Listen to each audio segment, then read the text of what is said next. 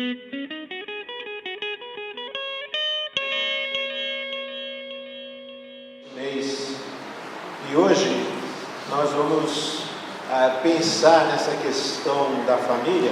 E eu gostaria de convidar você para lermos um texto lá no capítulo 24 de Josué. É um discurso de aposentadoria, de despedida de Josué da sua vida pública.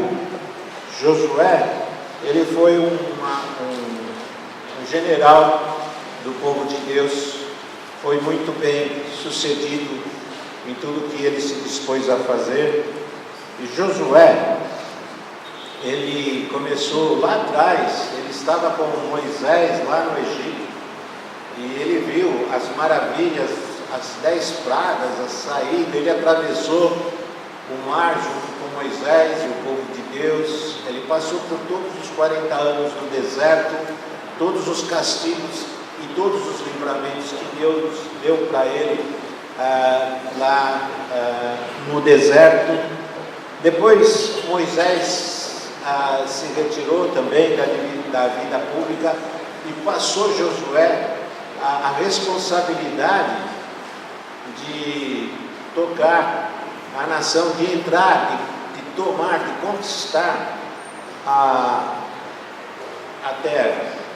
Já no deserto, Josué tinha sido um dos 12 espiões que tinha ido lá espionar a terra, ver as qualidades da terra.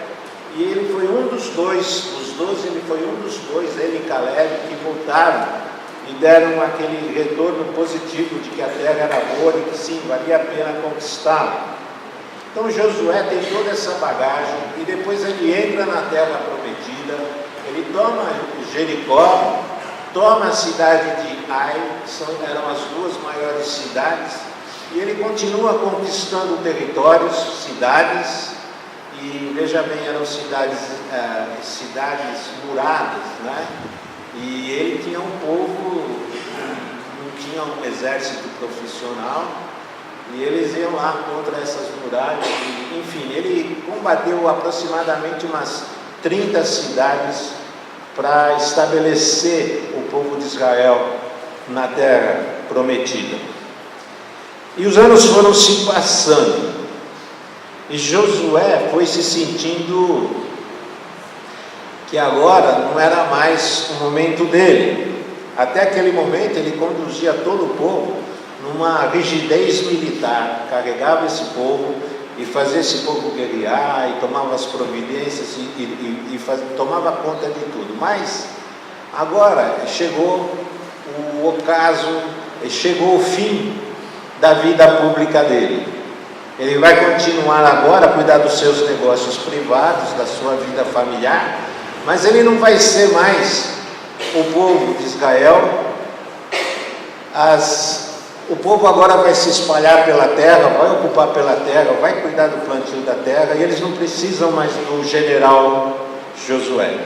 E nesse discurso de despedida de Josué, nós temos essas palavras aqui do capítulo 24, que eu gostaria de ler com você.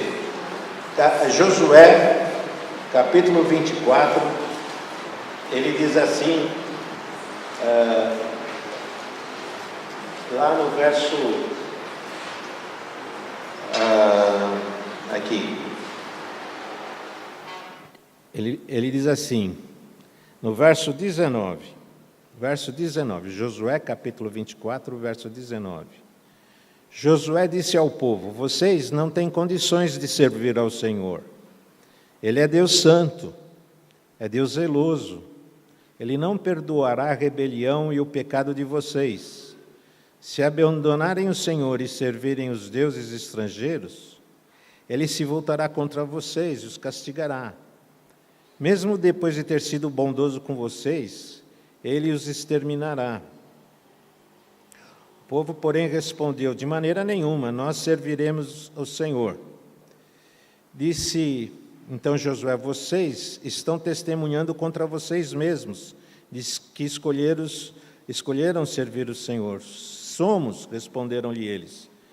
Disse então Josué: agora então, joguem os deuses estrangeiros que estão com vocês voltem-se de coração para o Senhor, o Deus de Israel. E o povo disse a Josué: serviremos o Senhor nosso Deus e lhe obedeceremos. Naquele dia, Josué firmou um acordo com o povo de Siquém e lhe deu. Josué registrou num livro e depois ergueu uma grande pedra ali, sob uma árvore perto do santuário. E aí Josué continua, e voltando um pouco agora no verso 14, ele diz assim no verso 14: agora temam o Senhor, sirvam-no com integridade e fidelidade. Joguem fora os deuses dos seus antepassados, que adoraram além do Eufrates e no Egito, e sirvam o Senhor. Se, porém, não lhes agrada servir o Senhor, escolham hoje a quem irão servir. Se aos deuses que os seus antepassados serviram além do Eufrates, ou aos deuses dos amorreus, em cuja terra vocês estão vivendo, mas eu e a minha família serviremos ao Senhor. Eu e a minha família serviremos ao Senhor. Esse vai ser o moto nosso desse mês, da família em missão. A família em missão é aquela que aplica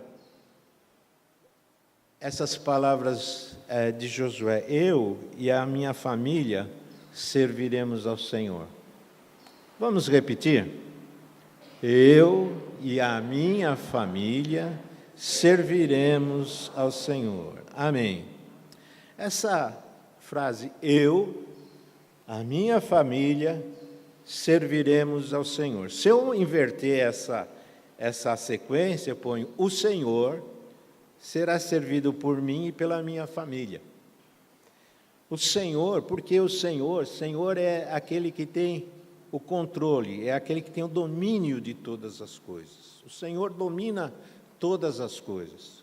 E Josué viu isso durante toda a sua carreira. Ele viu como Deus atuou dia após dia, após dia, após dia, e agora que ele está se recolhendo, ele fala: eu e a minha família continuaremos servindo o Senhor. Eu já não vou estar mais na vida pública diante de vocês, carregando a nação, mas eu e a minha família serviremos ao Senhor. Ele, depois de toda uma caminhada, durante toda uma vida, ele tem convicção das coisas que Deus fez por ele, através dele, com o povo dele, e ele tem essa convicção: ok, eu vou agora me retirar, mas eu vou continuar servindo o Senhor com a minha família. E no verso, ele fala no começo do verso 14: sirvam ao Senhor com integridade e fidelidade. E sirva o Senhor com integridade. Não é meia boca, mas com integridade, com a totalidade do teu ser, sirva ao Senhor. E o servo é aquele que executa ordens. E ser servo do Senhor é executar as ordens do Senhor. Veja bem, o Senhor não deseja de nós simplesmente uma vida contemplativa. Ah, não, eu vou no culto, eu vou de domingo na igreja. É bom, mas o culto, a igreja, é para nós. Ela faz bem para nós, é o nosso interesse estarmos aqui. Mas Deus tem outras coisas, outras tarefas para nós fazermos. E Josué não tem dúvidas disso, e ele diz, ele é uma pessoa muito forte, ele é uma pessoa muito influente, e ele diz: eu e a minha família vamos servir o Senhor. Talvez hoje em dia a gente não possa ser tão contundente como foi Josué lá na época dele, e naquela época dele o patriarca mandava, e o que ele falava era lei para toda a família dele. Talvez hoje a gente está num mundo mais democrático, a gente é mais participativo, mais interativo com o nosso cônjuge, com os nossos filhos. Talvez a gente não consegue dizer com toda precisão, com toda autoridade: eu e a minha família serviremos ao Senhor, porque nós precisamos negociar isso com a família. Mas nós podemos dizer o seguinte: no que depender de mim,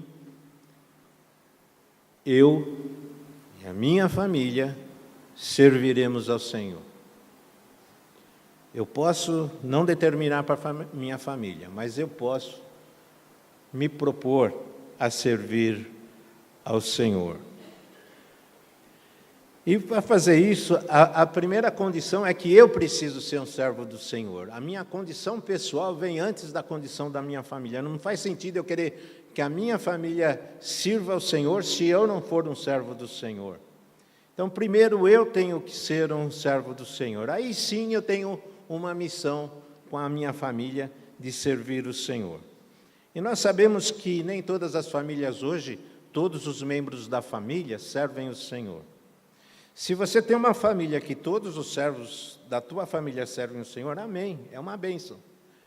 Então você tem uma missão seguinte, que já que a sua família toda serve ao Senhor, e você com ela vai servir e vai fazer a obra que Deus tem para você, que é, como família, pregar a Cristo. Mas, se você vive numa família mista, em que alguns são cristãos, mas nem todos são cristãos, você tem uma missão imediata dentro da sua própria família.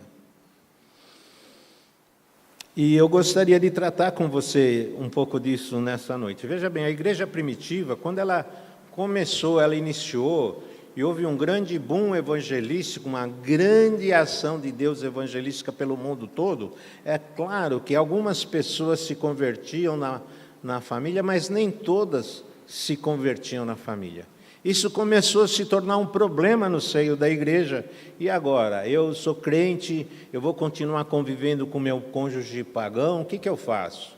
Alguns abandonaram a esposa, outros abandonaram o esposo, e estava meio confuso a situação. Então os apóstolos tiveram que se manifestar sobre isso. Eu gostaria de tratar com você hoje sobre o que os apóstolos, inspirados pelo Espírito Santo, o que eles nos instruíram como igreja para fazer sobre a evangelização, sobre a convivência com um cônjuge descrente, sobre a convivência com filhos descrentes, sobre a convivência com pais descrentes. Então eu convido você a abrir comigo a palavra em 1 Coríntios capítulo 7. E você vai ver que o apóstolo Paulo, em 1 Coríntios capítulo 7, ele vai tratar dessa situação aqui. Nós vamos ler do verso 10 ao verso 13, primeiramente. 1 Coríntios capítulo 10, verso 7 ao verso 13. 1 Coríntios capítulo 7, verso 10 ao verso 13. Tudo bem? Todo mundo achou? Então vamos lá. Aos casados dou este mandamento, não eu, mas o Senhor, que a esposa não se separe do seu marido. Mas se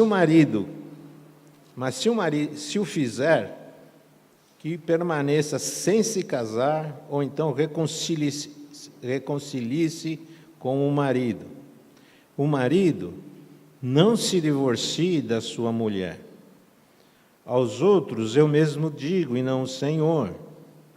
Se um irmão tem mulher descrente, e ela se dispõe a viver com ele, não se divorcie dela.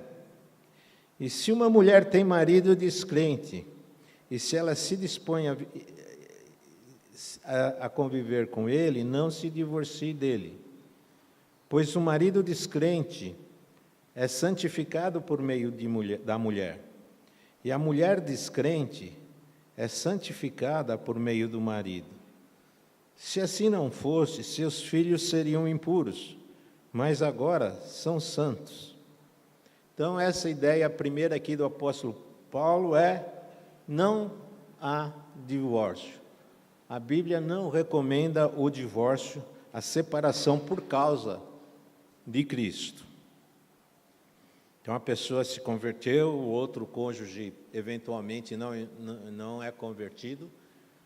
Então, essa pessoa não tem que se separar de Cristo. E o apóstolo Pedro complementa esse recado, dando algumas informações, mais alguns detalhes, para como é esse estilo de vida. Então, vou pedir agora que você vá até 1 Pedro, lá no finzinho da tua Bíblia. Se você vier de marcha ré, lá, o último livro é o Apocalipse, depois você tem João, e antes de João você tem Pedro. A primeira carta de Pedro, vou pedir para você abrir no capítulo 3. 1 Pedro, capítulo 3, verso 1. 1 Pedro, capítulo 3, verso 1.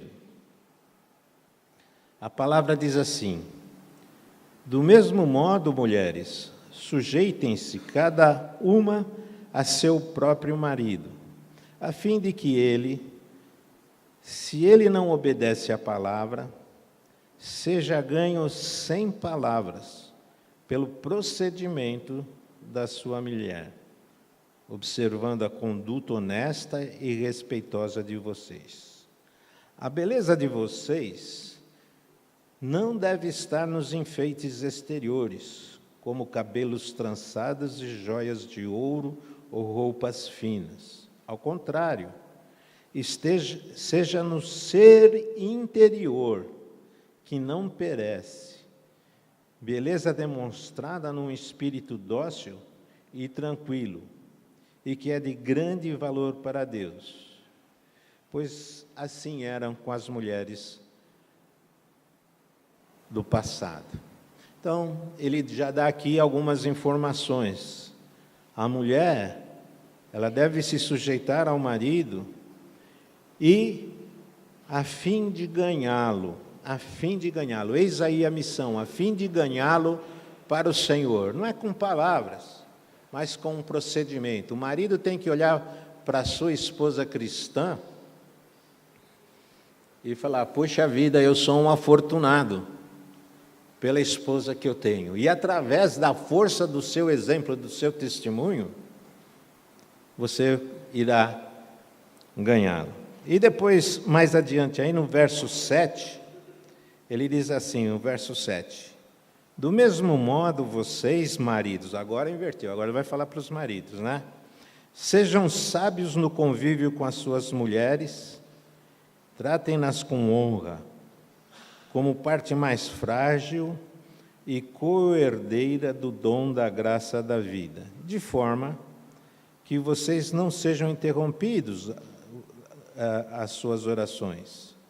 Quanto ao mais, tenham todos o mesmo modo de pensar, sejam compassivos, amem-se fraternalmente, sejam misericordiosos e humildes. Não retribuam mal com mal, nem insulto com insulto. Ao contrário, bendigam, pois para isso vocês foram chamados, para receber bênção por herança.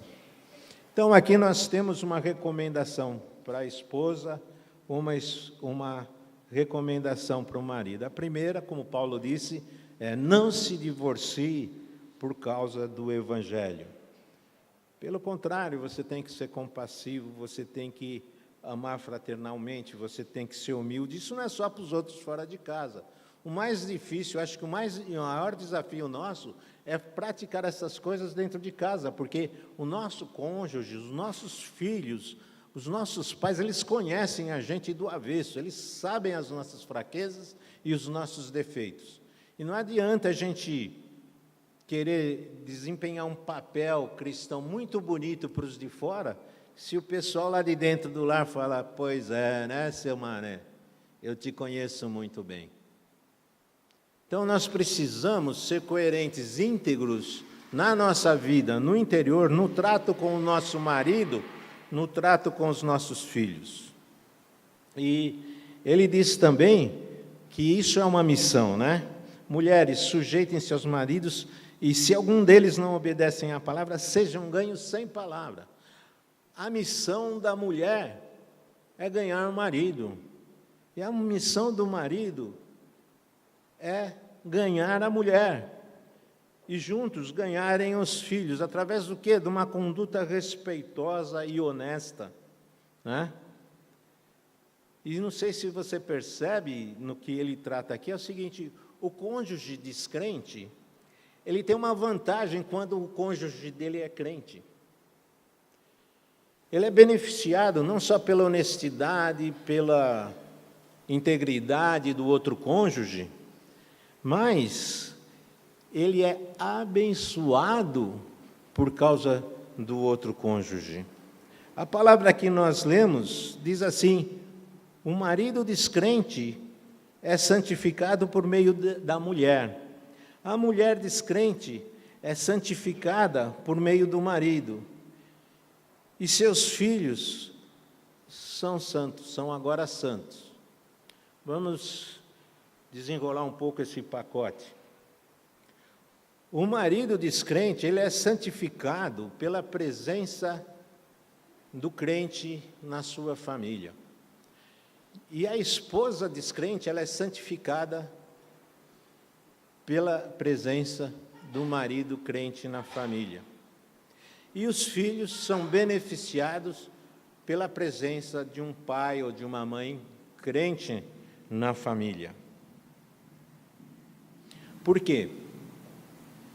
Porque Deus, que foi quem planejou a família, Ele não vai fazer um recorte na família dizendo: esse aqui é meu filho, eu vou abençoar esse aqui, vocês não. Deus, tendo uma pessoa crente na família, Ele trata a família toda como se fosse filhos deles.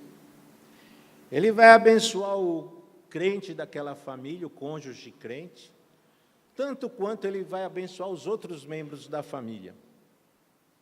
Não quer dizer que porque eles são abençoados assim, que eles estão salvos. Não. Ele não está falando de salvação. Ele está falando da misericórdia e da graça de Deus. Deus é generoso, Deus é gracioso, Deus se alegra em abençoar. Então, se você tem um cônjuge crente, se sinta um privilegiado pela bênção da vida, da presença daquele cônjuge cristão dentro do seu lar. Porque Deus está te olhando como se você fosse filho dele também, pelo relacionamento e pela aliança, pelo compromisso que ele tem com o outro cônjuge aqui. Tá certo? Então você consegue beneficiar, abençoar a sua família, seu outro cônjuge, e por isso que Pedro fala assim: olha, se você tem que olhar e ganhar ele sem palavras. E os filhos, ele fala assim: agora os seus filhos são santos. Espera aí, meu filho, aquela tranqueira lá em casa não é santa, não. Entenda, a palavra santo, ela tem dois significados, dois usos na Bíblia. Algumas vezes ele fala que a pessoa é santa, e todo aquele que aceita o Senhor Jesus Cristo é chamado de santo. E a outra maneira de ser santo, a palavra significa uma pessoa separada, separada para alguma coisa. O sacerdote, ele era santificado com a unção, com óleo, para um serviço. Ele era separado para o serviço do tabernáculo. Alguns animais, eles eram santificados, separados para o serviço. Alguns utensílios eram separados, algumas pessoas eram separadas, o rei era separado. E a palavra é essa, santificado. Não é porque ele era melhor, é porque ele era separado para um serviço. E o filho, não é porque ele tem condições espirituais dentro dele, não é porque ele vai ser salvo porque o outro é salvo. Ele continua pecador e ele precisa da graça do Senhor Jesus, ele precisa da sua salvação, mas ele é tratado por Deus como um separado, porque Deus não vai tratar um membro da família como se salvo fosse e o outro como não fosse salvo. Deus não vai ficar punindo esse, Deus quer abençoar. Então, ao mesmo tempo que ele se beneficia da presença de um cristão no seu lar, ele continua ainda tendo que se preparar para o seu encontro com Deus. Ele continua ainda sendo pecador, ele continua ainda precisando reconhecer Jesus Cristo como seu único e verdadeiro Salvador. Nesse sentido, é que ele diz que os filhos são tratados como santos. E uma vez que a gente tem essas benesses, porque alguém na família é cristão, Deus trata aquela família como essa família fosse cristã, ainda que tem coisas que precisam ser resolvidas. Contudo, nós precisamos olhar o nosso lar como uma missão. Nós precisamos olhar o nosso lar. E o dia que todo o nosso lar servir o Senhor, aí o próximo passo é que todo o nosso lar tem que ter essa noção de missão. Tem que ter essa noção de que Deus nos colocou para alguma coisa, não só para contemplação. Deus tem uma porção de anjos lá em volta dele, não é contemplação. Contemplação é bom para nós, mas Deus insiste que eu, com a minha família, devo fazer algum serviço, algum trabalho para o Senhor. Não é só uma postura passiva diante de Deus, contemplativa, orando, tudo isso é muito bom. Deus quer nos dar tarefas, coisas concretas. E nós temos que ter coisas concretas como família. Eu adoro aquele trecho de Gênesis, quando Abraão pega o Isaac, fala: filho, vamos comigo que nós vamos fazer um sacrifício. Chamou lá um servo lá, montaram lá a bagagem e tal. E lá vai ele com o menino tinha 12 anos, eles estão caminhando, foi uma jornada de 3 dias caminhando, tal, e o menino empolgado, o pai dele deixou todo mundo para trás, foi só ele e o pai dele. Que legal, vamos fazer uma coisa junto. Aí chegou lá em cima do monte, vamos montar, vamos preparar lenha aqui, o menino ajudando, ele é todo empolgado. Cadê o sacrifício? Cadê o animal do sacrifício? Aí ele era o sacrifício. Deus estava testando o pai dele. E na hora do pai dele executá-lo em cima do sacrifício, Deus colocou o anjo, impediu, e Deus reconheceu a fé de Abraão. E aquele menino volta para casa com o pai dele. Eu e o meu pai, nós fizemos uma coisa juntos. Entenda isso, meu amado. Você precisa fazer coisas espirituais juntos com seus filhos. Não é só contemplar, é fazer uma obra que Deus tem para vocês como família. Planeja, arruma, separa o tempo e vai fazer essa obra. Vai visitar um missionário, vai evangelizar um vizinho, vai fazer uma obra, um trabalho de Deus. E Ele vai te abençoar, você e a sua família. Essa é a missão, amados, ganhar os de dentro de casa e depois partir para os de fora de casa. Deus vai mexer com a nossa família. E é como se você estiver dentro de casa e você não poder dizer nada, você pensar assim: como é que eu vou